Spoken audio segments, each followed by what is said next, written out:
Sabe aquela ideia que surge, às vezes numa conversa, que poderia melhorar muito a nossa cidade? E aí fica aquela pulga atrás da orelha. Como é que se transforma isso numa lei de verdade? Pois bem, hoje a gente vai desvendar exatamente esse caminho. O passo a passo que leva a uma simples sugestão a virar uma regra que impacta a vida de todo mundo. Pois é, à primeira vista pode parecer um baita labirinto, super complicado, mas na verdade é um processo com etapas bem definidas, sabe? Ele existe para garantir que as novas regras sejam justas, legais e, o mais importante, que sejam de interesse público. E é esse caminho que a gente vai percorrer junto agora.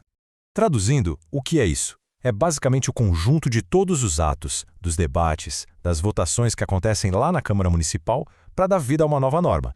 É aqui que a gente vê o coração da democracia local batendo forte, em plena ação. Beleza, então vamos lá. Tudo começa com uma faísca, né? Uma ideia.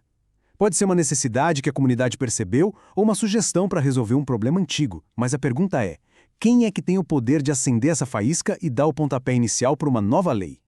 Bom, a iniciativa pode vir de três fontes principais. A primeira, o prefeito, que é o chefe do Poder Executivo. A segunda, os vereadores, que são os nossos representantes no Legislativo. E a terceira, que é muito bacana, a própria população.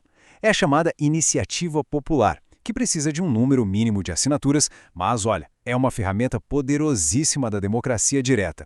Permite que a gente, a cidadania, proponha leis ativamente. Ok, a proposta foi apresentada. E agora? Agora ela entra num verdadeiro campo de provas, a Câmara Municipal. É aqui que o projeto vai ser debatido, analisado de cabo a rabo e, claro, votado. E a verdade é que nem todos sobrevivem a essa fase, não.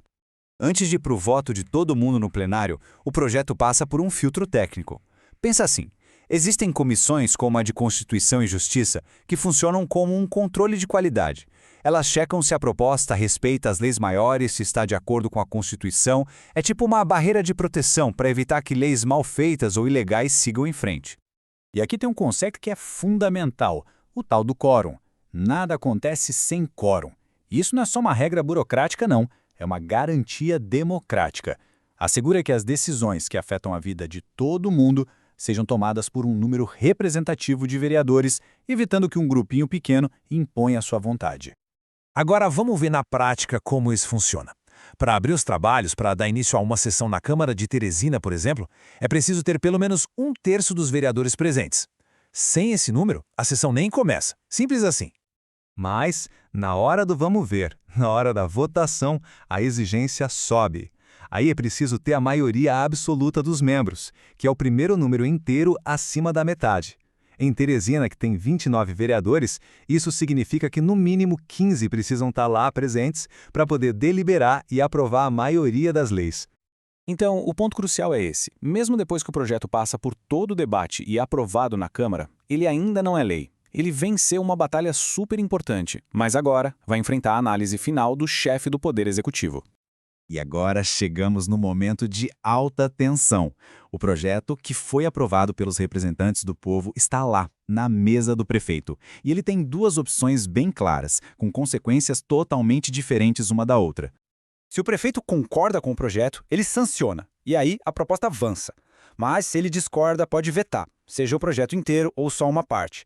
Só que ele sempre precisa justificar o porquê.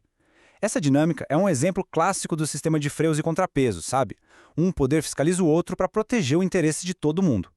Com a sanção do prefeito, vem os atos finais.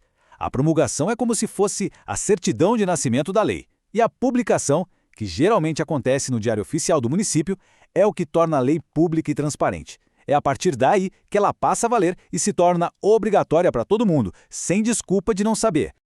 Uma coisa importante para saber é que a Câmara não produz só leis nesse sentido geral da palavra. Existem diferentes tipos de normas, cada uma com uma finalidade específica, com um peso jurídico diferente. Vamos entender as principais. E essa tabela aqui ilustra a diferença de um jeito ótimo. As leis ordinárias são, digamos, o dia a dia da Câmara.